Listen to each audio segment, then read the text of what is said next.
sa bahay.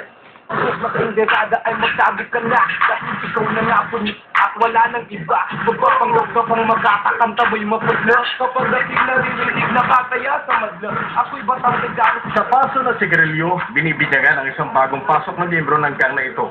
Ididiin ang baga ng sigarilyo hanggang pumaon sa laman ang pagkasunog tsaka tatalupin ang nasunog na balat. Sino man sa magulang ng mga batang ito ay wala sigurong kaalam-alam na ang anak nila ay miyembro ng kinatatakutang gang ng mga kabataan. Nahingilo ko nung pinapanig ko kanina habang pinapaso at pinabalatan yung daliri nitong bata. G. Hindi ka nasaktan? Ito ang true brown style. Parang ginawang baka tong bata na to. Di nyo kakayanin na kaiba naming lahat. Aming ipapamalas ka. Sila ang True Brown Style o TBS na Las Piñas City. Isang gang ng mga kabataan.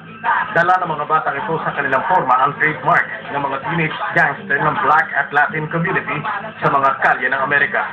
Sa buhok, sa damit, sa mga lahas, pati sapatos. At syempre, hindi din mawawala ang rap music. Lumayo-layo ka sa akin nang hindi ka maitulad. Naroon din ang pag-eksperimento at pag-trip